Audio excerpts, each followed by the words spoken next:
Puji Tuhan, kita boleh ada di dalam bangsa ini, kita ada dalam negeri ini, kita oleh anugerah Tuhan, oleh kemurahan Tuhan, maka bangsa ini, bangsa Indonesia yang kita cintai ini boleh dimerdekakan dan bebas dari penjajahan bangsa asing. Sehingga Indonesia boleh menjadi negara yang independen, negara yang berdaulat sudah selama 79 tahun. Puji Tuhan, ya semua karena anugerah dan kemurahan Tuhan. Kalau bukan karena Tuhan yang berkehendak untuk Indonesia merdeka, tidak mungkin kita semua ada dalam kebebasan hari ini, berpolitik, berideologi, tanpa ada intervensi dari orang luar seperti itu. Pasti kita masih dijajah. Tapi oleh kemurahan Tuhan, Tuhan memberikan hikmat dan kekuatan bagi pahlawan-pahlawan kita terdahulu. Mereka boleh bergerak, berjuang sampai titik darah penghabisan mereka untuk memperjuangkan anak cucu, kehidupan anak cucu, yaitu kita semua. Sampai hari ini kita boleh hidup dengan baik di dalam negara, di dalam tanah air kita ini. Nah, akan tetapi kita juga bisa melihat sendiri dan kita bisa menilai sejauh mana bangsa Indonesia telah menghidupi nilai-nilai kemerdekaan itu. Nah, kalau kita mau lihat lebih jeli, lebih teliti, kita bisa menyaksikan bahwa bangsa ini,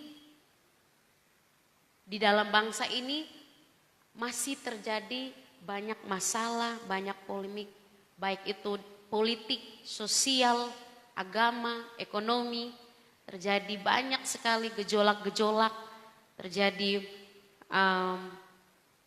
penindasan di mana-mana, ketidakadilan di mana-mana.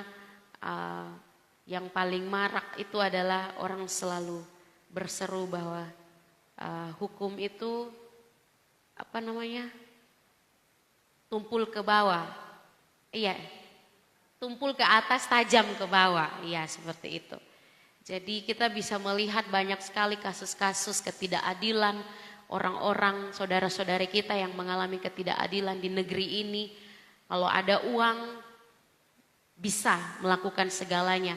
Kemenangan ada di pihak mereka, tetapi kalau kita hanya orang biasa, mereka hanya orang kecil, maka kecil kemungkinan kemenangan itu ada di pihak kita.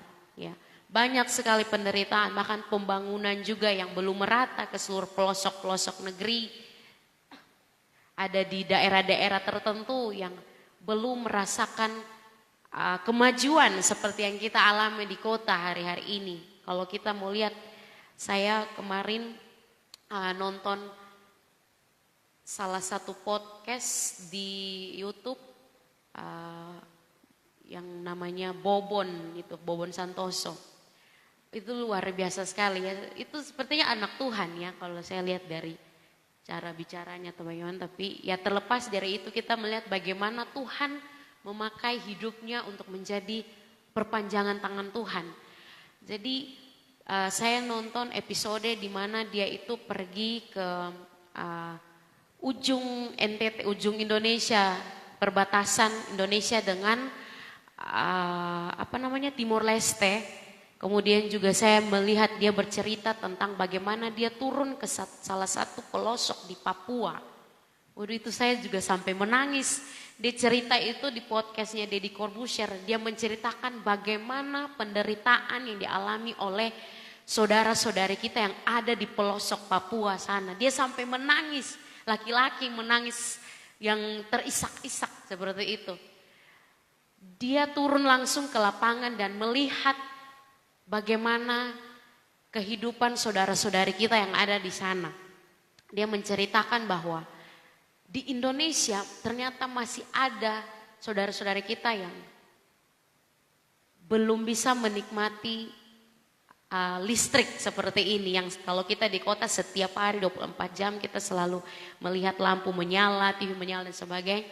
Tetapi di pelosok Papua sana masih ada desa yang benar-benar belum terjangkau yang namanya internet, listrik seperti itu. Bahkan dia bilang sampai mereka bilang kalau bisa makan nasi saja itu Itu kekayaan itu benar-benar sesuatu yang luar biasa bagi mereka. Mereka tuh setiap hari makan tanaman-tanaman yang ada di hutan, di kebun yang mereka bisa temui. Kemudian sampai dia bilang kan dia ini kontennya itu masak besar. Jadi dia pergi ke desa dan dia masak dalam jumlah yang besar dan kasih makan orang-orang di sana. Dan waktu itu dia biasanya masak sapi. Jadi dia beli sapi 1 ekor, dia taruh di kantor desa atau di mana, pokoknya dia taruh di salah satu tempat di situ dan katanya anak-anak di situ, orang-orang di situ tidak tahu kalau ini sapi. Mereka tuh tidak tahu kalau ini sapi. Mereka bertanya ini apa, ini binatang apa. Mereka pikir ini babi besar. Mereka bilang babi besar, babi besar.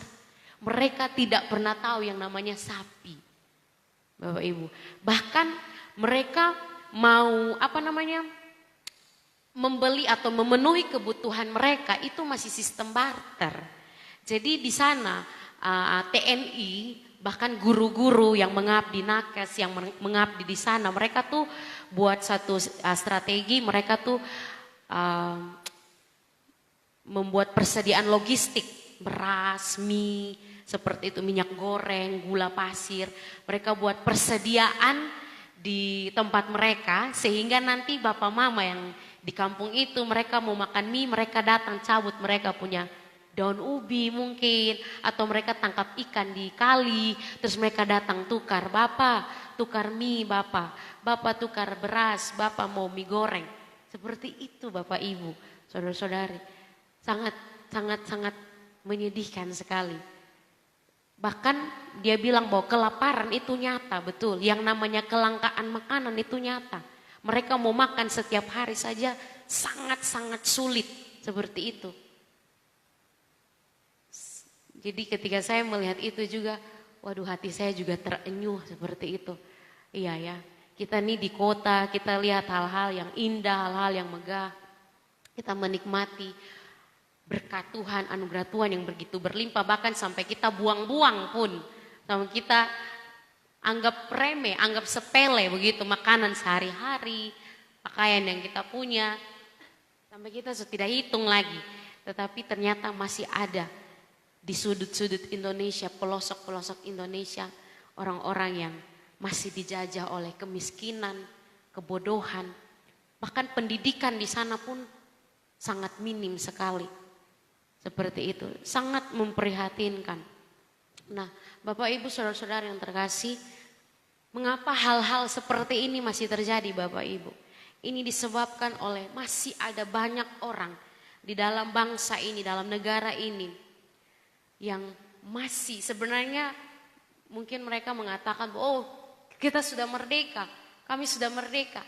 Tapi sebenarnya tanpa disadari masih banyak orang yang terjajah dan terbelenggu oleh ambisi mereka sendiri, oleh keegoisan mereka sendiri, kerakusan dan berbagai macam hawa nafsu mereka. Seperti itu. Jadi ya memang kelihatannya seperti sudah merdeka, tapi sebenarnya kalau mau jujur, kalau kita mau melihat bahwa sebenarnya banyak di antara kita yang masih terjajah. Seperti itu. Keegoisan kita, ambisi kita. Nah, begitupun dalam kehidupan kekristenan kita, Bapak Ibu. Ya, hari ini kita berbicara tentang hidup di dalam kemerdekaan. Saya dalam khotbah apapun seingat saya akan selalu menyinggung tentang kemerdekaan dalam Kristus. Bagaimana kita sudah ditebus, bagaimana kita sudah dibayar, kita sudah dibeli dengan darah Kristus, kita dibebaskan dari kerajaan maut, dan kemudian kita menjadi milik Kristus, kita hidup di dalam kerajaan terang. Ya, semua orang sudah tahu ini, oh iya kami sudah ditebus, kami sudah bebas, kita sudah dibebaskan dari dosa, kita sudah dibebaskan dari maut, seperti itu. Nah, tetapi apakah kita benar-benar mengerti, memahami, dan apakah kita sudah benar-benar hidup di dalam kemerdekaan? Nah, kita baca dulu satu ayat pengantar bagi kita pagi hari ini. Galatia 5 ayat yang pertama.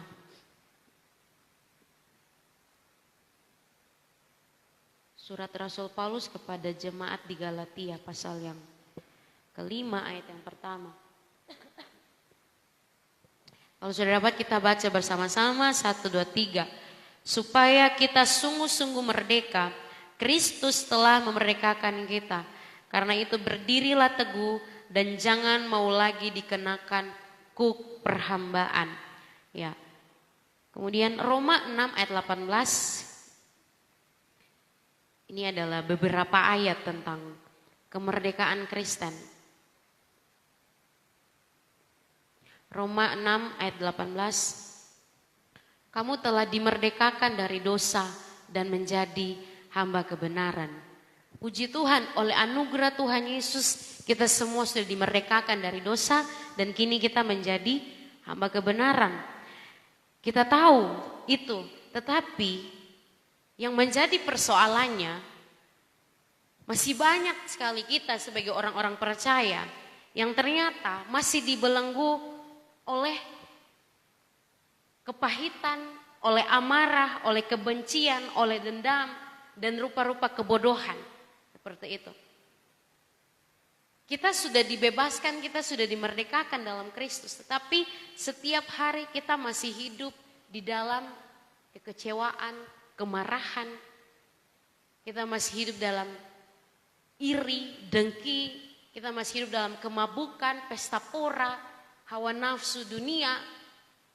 Kita masih ada di sana. Dan kadang-kadang kita menikmati keadaan kita seperti itu. Nah, inilah yang menyedihkan bagi kita sebagai orang percaya. Statusnya sudah merdeka, tetapi masih menjadi hamba, masih mau dibelenggu seperti itu. Nah, hal-hal seperti ini akan membuat kita terbelenggu dan terkekang. Kita menjadi orang Kristen yang tidak benar-benar menikmati kebahagiaan dan sukacita hidup di dalam kemerdekaan yang Tuhan berikan bagi kita.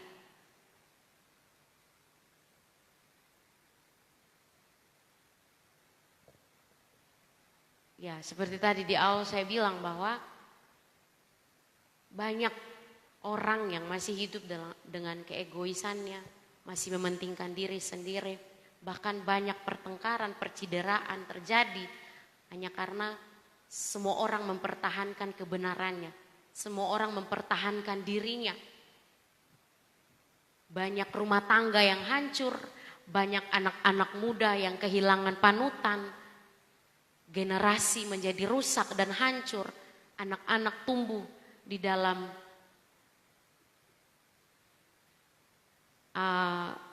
minusnya sosok kebapaan, ibu, seperti itu. Jadi banyak sekali kekacauan yang terjadi karena kita tidak menyadari bahwa sebenarnya kita masih dibelenggu, kita masih terbelenggu, seperti itu.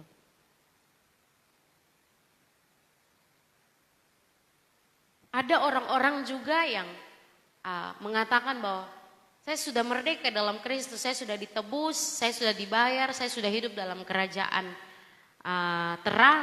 Tetapi setiap hari masih hidup di dalam ketakutan, masih hidup dalam penyesalan, masih hidup dalam putus asa, masih hidup di dalam hidup yang tidak berpengharapan. Apakah ini kemerdekaan yang Tuhan mau kita hidup di dalamnya? Tentu tidak. Tuhan memberikan kemerdekaan kepada kita agar kita benar-benar merdeka. Kita benar-benar bebas, kita bisa merasakan kasih, anugerah, cinta, kemurahan Tuhan, rahmat Tuhan, kebaikan-kebaikan Tuhan dalam hidup kita.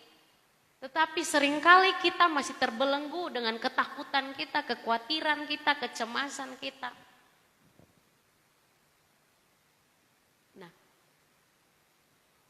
seperti tadi di Galatia, Kristus memerdekakan kita supaya kita sungguh-sungguh merdeka dan kita dapat berdiri teguh dan jangan mau lagi dikenakan kuk perhambaan.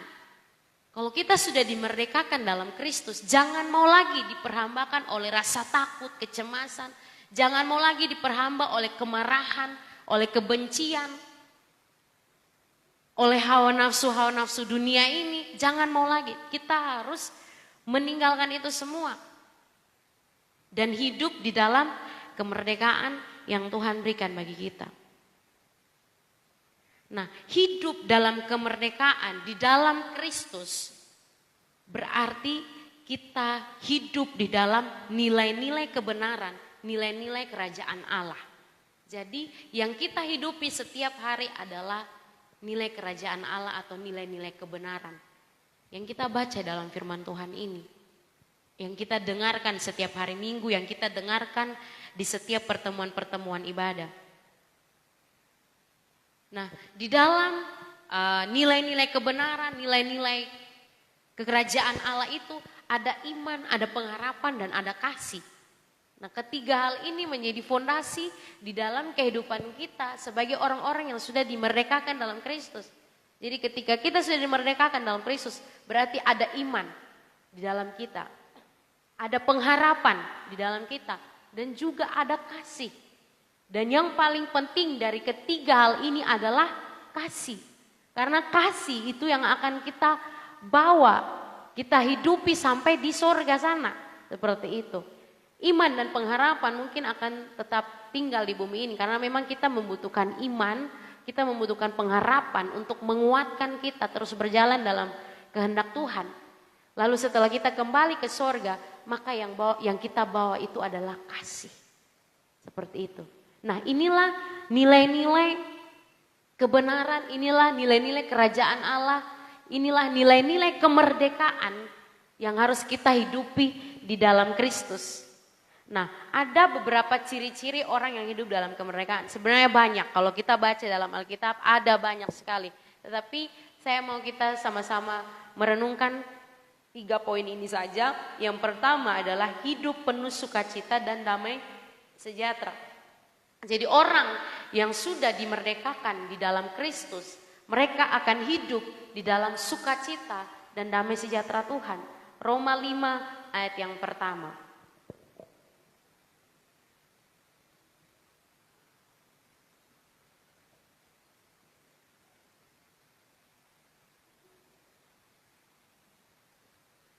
Roma 5 ayat yang pertama. Sebab itu kita yang dibenarkan karena iman, kita hidup dalam damai sejahtera dengan Allah oleh karena Tuhan kita Yesus Kristus. Amin. Jadi damai sejahtera ini menjadi anugerah, menjadi hadiah, menjadi sesuatu yang sangat berharga ketika kita sudah dimerdekakan dalam Kristus. Kita diberikan cuma-cuma damai sejahtera ini. Siapa yang dibenarkan dalam Kristus, siapa yang menerima Kristus sebagai Tuhan dan Juru Selamat, dia akan menerima damai sejahtera. Dan di Yohanes itu dikatakan bahwa damai sejahtera, Tuhan Yesus bilang bahwa damai sejahtera aku berikan kepadamu, dan apa yang aku berikan kepadamu itu tidak sama dengan yang dunia berikan. Seperti itu. Jadi di dalam dunia ini dengan berbagai macam keadaan, situasi hidup kita yang tidak menentu, manusia berubah, keadaan berubah, segala sesuatu bisa berubah. Yang kita butuhkan itu adalah damai sejahtera. Karena damai sejahtera itu yang bisa menguatkan dan menopang kita untuk terus tetap teguh dalam iman pengharapan kita kepada Tuhan. Makanya yang paling penting di dalam badai persoalan, pencobaan kehidupan yang kita cari pertama itu adalah damai sejahtera. Kita butuh damai sejahtera. Mau uang sedikit atau banyak, kita butuh damai sejahtera. Karena kenyataannya mau uang banyak pun juga kadang-kadang damai sejahtera bisa berkurang, bisa hilang juga, seperti itu. Mau apapun terpenuhi dalam hidup kita, makan enak segala macam, tapi kadang-kadang karena hal-hal tertentu bisa juga damai sejahtera kita hilang. Nah, itulah yang diberikan oleh dunia. Tetapi Tuhan memberikan damai sejahtera yang kekal bagi kita, anak-anaknya. Ini menjadi kekuatan bagi kita. Di dalam setiap pergumulan kita, di dalam setiap proses hidup kita yang begitu sangat pelik, seperti itu, dalam masa-masa penantian kita yang begitu panjang, yang rasa-rasanya seperti kapan berakhir? Kita butuh damai sejahtera. Nah, damai sejahtera itu hanya bisa kita dapatkan dalam Tuhan. Jadi ketika kita ada dalam proses kehidupan, masalah hidup dunia yang begitu menggoncang kita, kita hanya perlu berlari kepada Tuhan untuk mendapatkan damai sejahtera yang sejati itu. Jangan berlari kemanapun, jangan coba-coba berlari kepada manusia, mencari kebahagiaan di luar sana, karena itu pasti semu. Kita bahagia 1 jam, 2 jam, bercerita dengan orang tertawa-tertawa, makan, minum, happy-happy. Tapi habis itu hilang lagi sukacita kita, hilang lagi happy kita. Tetapi mari kita minta damai sejahtera dari Tuhan. Ketika kita ada dalam kesesakan, angkat tangan, Tuhan berikan aku damai sejahtera. Berikan aku damai sejahtera untuk bisa menghadapi situasi ini, keadaan ini. Seperti tadi pujian, lebih dari pemenang. Nah, apa yang bisa membuat kita menjadi lebih dari pemenang dalam segala hal? Damai sejahtera.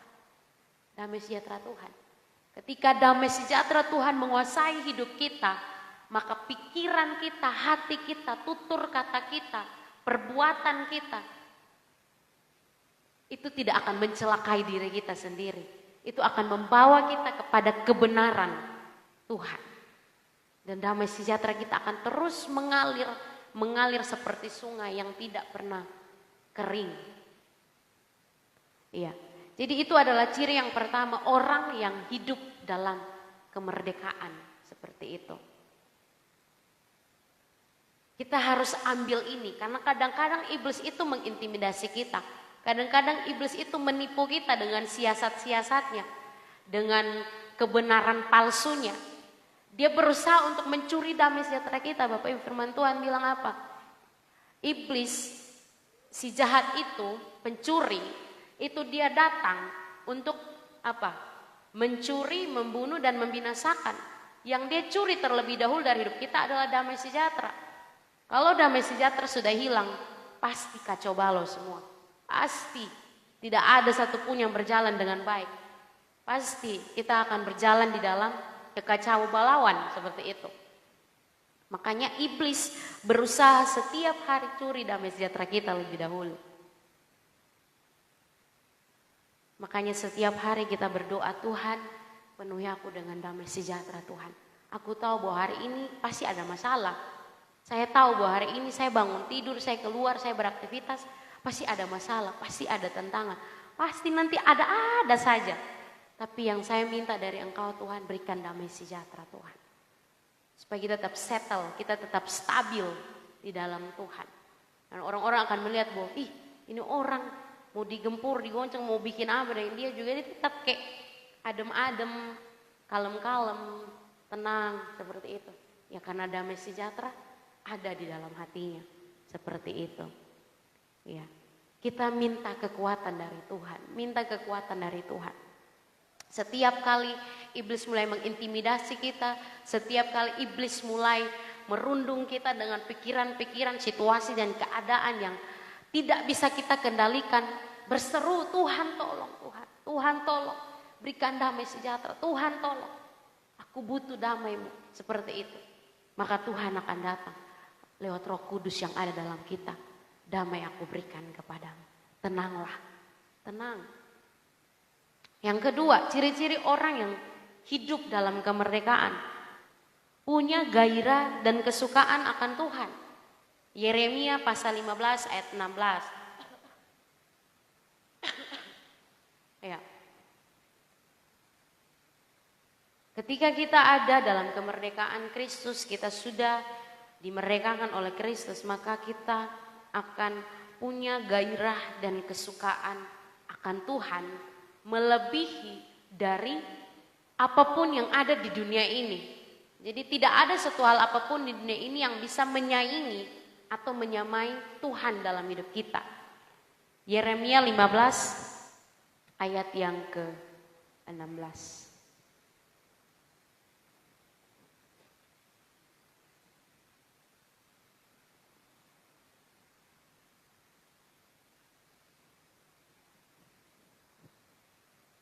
Ya, Apabila aku bertemu dengan perkataan-perkataanmu, maka aku menikmatinya. Firman-Mu itu menjadi kegirangan bagiku dan menjadi kesukaan hatiku. Sebab nama-Mu telah diserukan atasku, ya Tuhan Allah semesta alam. Jadi Nabi Yeremia, kita perlu ingat sedikit bahwa Nabi Yeremia ini salah satu nabi besar di dalam iman kekristenan. Dan Yeremia ini adalah nabi yang diutus Tuhan untuk pergi kepada bangsa Israel untuk membicarakan kembali firman Tuhan, mengingatkan mereka kembali akan Tuhan, seperti itu. Dan Nabi Yeremia mengalami banyak kesulitan di dalam kehidupannya. Begitu banyak tekanan yang dialami oleh Nabi Yeremia ini, seperti itu. Tetapi hal yang membuat Nabi ini, Yeremia ini bisa tetap kuat, kokoh di dalam Tuhan dan tetap ada di dalam kemerdekaan yang Tuhan berikan bagi dia adalah karena kesukaannya adalah perkataan-perkataan Tuhan. Dia bilang, kalau aku bertemu dengan perkataan-perkataanmu, maka aku menikmatinya. Sama kayak kita lagi makan makanan kesukaan kita, apa? Mie ayam, bakso, nasi goreng, sate, soto. Begitu kita menyukainya sampai kita kalau makan tuh lahap sekali. Pokoknya apapun kita mau makan itu saja. Seperti itu. Tidak pernah bosan. Itu makanan kesukaan kita. Seperti itu. Nah, sama seperti itu yang Yeremia juga alami. Ketika dia bertemu perkataan-perkataan Tuhan, dia menikmati perkataan itu. Firman-Mu itu menjadi kegirangan bagiku. Jadi firman Tuhan itu menjadi satu-satunya kegirangan bagi Nabi Yeremia ini, Bapak Ibu. Jadi Nabi Yeremia tidak bilang bahwa ketika orang berbuat baik kepadaku itulah kegirangan bagiku. Ketika segala sesuatu berjalan seperti yang aku harapkan itulah kegirangan bagiku. Ya memang kita pasti bergirang kalau segala sesuatu berjalan seperti yang kita harapkan, kita doakan. Tetapi Yeremia ada di posisi yang paling aman. Yaitu dia bergirang karena firman Tuhan. Tidak ada yang lain yang menggirangkan bagi Yeremia selain firman. Dan menjadi kesukaan hatiku. Karena apa? Dia bilang, sebab nama-Mu telah diserukan atasku, ya Tuhan Allah semesta alam. Yeremia tahu bahwa dia milik Tuhan. Yeremia tahu bahwa dia adalah milik Allah. Milik kepunyaan Allah. Sehingga apa yang dia sukai itu adalah semata-mata tentang pemiliknya. Seperti itu. Apa yang membuat dia bergirang dan bersuka cita selama hidupnya, selama masa pelayanannya yang begitu berat adalah pemiliknya. Merenungkan tentang Tuhan, merenungkan tentang perbuatan Tuhan, kebaikan Tuhan. Seperti tadi pujian penyembahan kita sangat luar biasa. Sebab Kau besar, perbuatan-Mu ajaib. Renungkan semua perbuatan Tuhan yang ajaib dan besar dalam hidup kita. Nah, orang yang hidup dalam kemerdekaan pasti memiliki kesukaan dan gairah akan Tuhan. Bisa dilihat dari seberapa kerinduannya untuk berdoa, seberapa kerinduannya untuk membaca firman, merenungkan firman, seberapa kerinduannya untuk memuji dan menyembah Tuhan. Seberapa besar kerinduannya untuk beribadah, bersekutu, mencari Tuhan. Nah, itu bisa dilihat dari situ. Kesukaan dan kecenderungan hati kita itu ke Tuhan semua, seperti itu. Nah, ini adalah ciri yang kedua. Kita punya gairah dan kesukaan akan Tuhan. Dunia akan selalu berusaha dengan caranya untuk menarik perhatian kita dari kesukaan akan Tuhan. Dunia akan selalu datang dengan berbagai tawaran. Ini. Dan kita mulai terbawa. Wah, indah, wah, keren, seperti itu. Sehingga fokus kita mulai teralihkan. Gairah kita, kesukaan kita mulai teralihkan. Ya, kita selalu membahas ini bahwa contoh sederhana saja, setiap hari kita pegang HP, ya kan? Berapa banyak waktu yang kita habiskan untuk scroll Instagram, TikTok, Facebook, ya kan? Daripada membaca dan merenungkan firman atau berdoa kepada Tuhan. Itu paling kecil sudah seperti itu. Itu adalah indikator yang paling kecil kita bisa mengukur sejauh mana kesukaan kita akan Tuhan. Seperti itu. Ya. Mari kita memiliki kesukaan, rasa haus, rasa lapar dan kerinduan akan Tuhan. Melebihi apapun. Tuhan selalu menjadi yang terutama. Tuhan selalu menjadi yang nomor satu. Di dalam segala hal, mau melakukan apapun, kemanapun, Tuhan Engkau yang terutama. Aku tidak akan melangkah kalau Engkau tidak besertaku Tuhan. Aku tidak akan melakukan ini kalau Engkau tidak besertaku Tuhan. Bahwa Tuhan segala-galanya dalam hidup kita. Tidak ada yang lain selain Tuhan.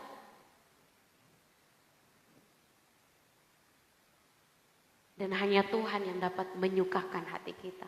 Hanya Tuhan yang dapat menyenangkan hati kita.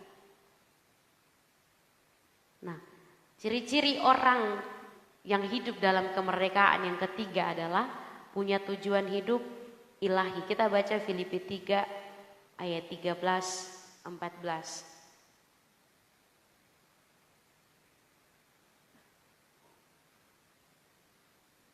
Iya. Saudara-saudara, aku sendiri tidak menganggap bahwa aku telah menangkapnya, tetapi ini yang kulakukan, aku melupakan apa yang telah di belakangku dan mengarahkan diri kepada apa yang di hadapanku dan berlari-lari kepada tujuan untuk memperoleh hadiah, yaitu panggilan surgawi dari Allah dalam Kristus Yesus. Rasul Paulus punya background hidup yang sangat-sangat jahat, yang sangat-sangat, dia bilang aku paling berdosa, aku yang paling hina. Ya, di antara semua saudara-saudara seiman, dia mengatakan seperti itu. Tetapi ketika dia sudah dimerdekakan di dalam Kristus, maka dia bilang dia meninggalkan yang di belakang dan dia mengejar panggilan sorgawi. Kemarin saya masih singgung tentang bagaimana kita hidup mengejar tujuan ilahi dalam hidup kita. Mengejar rencana Tuhan dalam hidup kita. Bahwa panggilan Tuhan itu melebihi apapun. Bahwa kesuksesan dan harta dunia itu bukan tujuan akhir hidup kita. Itu hanya alat atau sarana yang Tuhan pakai untuk membawa kita pada tujuannya. Seperti itu. Jadi fokus kita, tujuan akhir kita bukan memiliki hidup yang serba berkelimpahan di dalam dunia ini. Itu bukan tujuan akhir kita. Itu hanya perjalanan kita menuju pada tujuan Tuhan dalam hidup kita. Seperti itu. Seperti Rasul Paulus, mari kita menanggalkan apa itu? Kepahitan, dendam, amarah, kebencian, kekecewaan di masa lalu, penyesalan-penyesalan, dosa-dosa kita. Kita tinggalkan semua itu dan kita berlari, kita mengejar panggilan surgawi.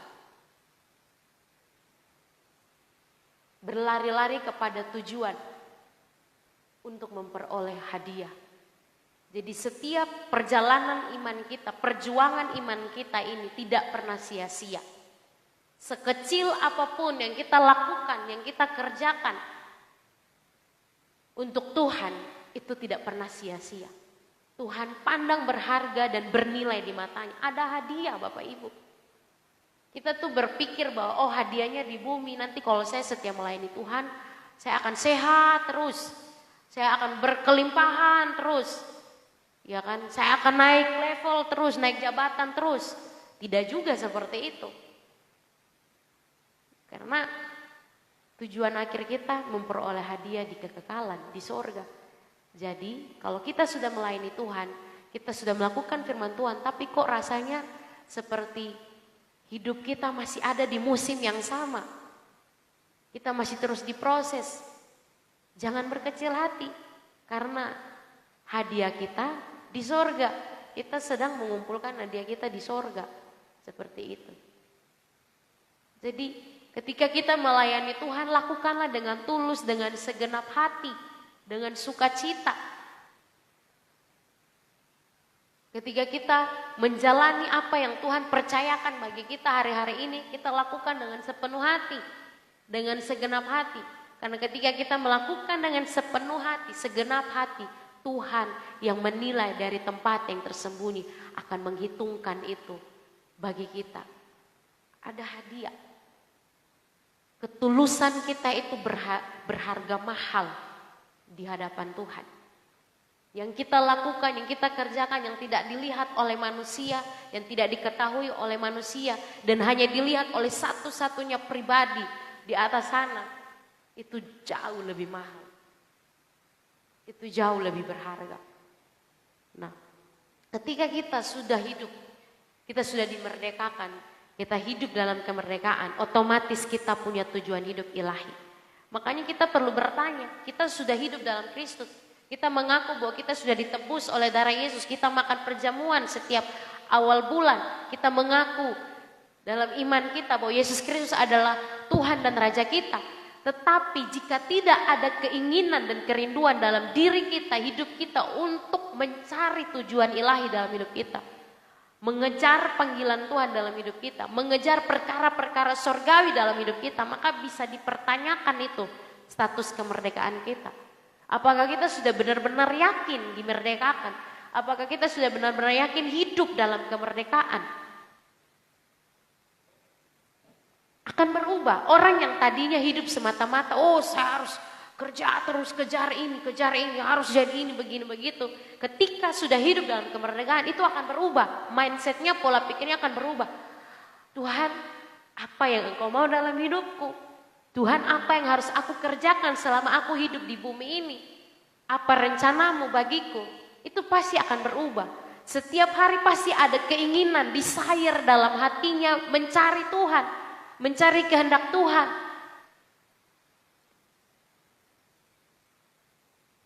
Dan orang-orang yang seperti itu akan dipimpin dan dituntun oleh Tuhan.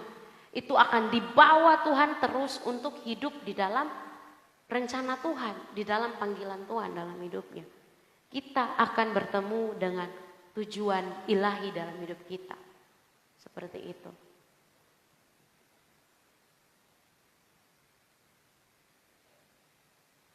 Jadi mari kita bersama-sama sebagai anak-anak Tuhan yang sudah dimerdekakan, yang sudah menang, yang lebih dari pemenang.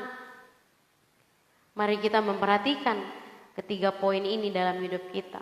Kita terus belajar, kita terus memacu diri kita untuk lebih lagi dalam Tuhan, mau lebih lagi dalam Tuhan, mau melakukan sesuatu untuk Tuhan, seperti itu. Selalu punya kerinduan untuk Tuhan. Kita mengusahakan itu dengan partner yang ada dalam diri kita, Roh Kudus. Roh Kudus yang akan memberikan hikmat, menuntun dan memampukan kita. Nah, kita sebagai orang-orang Kristen inilah yang harus menjadi pionir kebangkitan bangsa kita, pemulihan bangsa kita. Saya percaya bahwa tidak ada yang kebetulan Tuhan menempatkan kita di Indonesia. Amin. Tuhan pasti punya tujuan. Kenapa kita lahir di Indonesia? Kenapa kita lahir dari suku Timor, suku Rote, Sabu?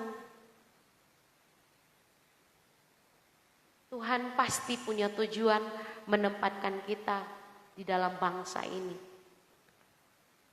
Supaya kita membawa kemuliaan Tuhan atas bangsa ini, atas negeri ini. Bapak Ibu, berapa banyak dari kita yang hari ini berdoa, menangis, menjerit dan merindukan Tuhan melawat Indonesia? Atau jangan-jangan kita cuma berdoa untuk diri kita sendiri? Ini salah satu tujuan ilahi dalam hidup kita. Kita harus terbeban. Kita harus punya rasa iba bagi bangsa kita, negara kita ini. Saya cari firman-Nya tapi saya lupa di mana, apa di kitab Yeremia atau itu dikatakan seperti berdoalah bagi bangsa atau tempat, daerah di mana engkau kubuang. Karena kesejahteraan bangsa itu, kesejahteraan kota itu juga kesejahteraanmu. Betul tidak Bapak Ibu? Kalau kita berdoa bagi kesejahteraan Indonesia, kita meratapi Indonesia di hadapan Tuhan, kita meminta Tuhan menyatakan kemuliaan Tuhan atas Indonesia. Bukankah kita juga yang akan merasakan itu? Kita perlu untuk terbeban menangisi bangsa kita. Biar ada kebangkitan rohani, biar ada kegerakan rohani terjadi atas bangsa Indonesia. Biar keselamatan Tuhan terjadi atas negeri ini. Kita tidak bisa hidup hanya untuk diri kita sendiri. Mungkin kita belum tahu saya mau buat apa untuk Indonesia ini. Saya bukan pemerintah, saya bukan bagian-bagian dari pemerintahan atau apapun. Tapi kita bisa memulai dengan doa kita. Kita terus berdoakan bangsa ini. Karena di dalam bangsa ini ada keluarga kita, ada sanak saudara kita, ada teman-teman kita, mereka yang belum mendengar tentang keselamatan, mereka yang belum dibebaskan, mereka yang belum dimerdekakan. Seperti kita mendoakan mereka. Agar dengan cara Tuhan sendiri, anugerah dan kemurahan Tuhan, mereka juga boleh dilawan, mereka juga boleh dilepaskan, dibebaskan, dan dimerdekakan. Amin Bapak Ibu Saudara-saudari. Puji Tuhan, jadi ini 3 poin yang kita akan sama-sama renungkan sepanjang minggu ini. Kalau kita hidup dalam kemerdekaan, ciri-cirinya adalah yang pertama, hidup kita pasti penuh sukacita, penuh damai sejahtera. Tidak peduli apapun situasi dan keadaan hidup kita akan tetap dipenuhi dengan damai sejahtera karena Roh Kudus ada dalam kita. Dan yang kedua, kita pasti punya gairah dan kesukaan akan Tuhan lebih dari apapun di dunia ini. Dan yang ketiga, kalau kita sudah hidup dalam kemerdekaan, maka kita pasti punya tujuan hidup ilahi. Biarlah ketiga kebenaran ini, biarlah firman Tuhan hari ini boleh menjadi rema buat kita melangkah sepanjang minggu ini. Mari kita bersama-sama berjuang mengerjakan kemerdekaan, keselamatan yang Tuhan sudah percayakan bagi kita. Yang lebih sulit dari kemerdekaan itu bukan memperjuangkan tapi mempertahankan. Sudah dapat kemerdekaannya tapi disia-siakan. Akhirnya lalu begitu saja, itu sangat menyedihkan. Maka kita harus berjuang untuk mempertahankan kemerdekaan, keselamatan yang Tuhan sudah anugerahkan bagi kita. Salam kemerdekaan bagi kita semua. Tetap semangat prajurit-prajurit Kristus, tetap semangat warga kerajaan Allah, setia sampai akhir, sampai kita bertemu dengan Tuhan Yesus di sorga nanti. Amin.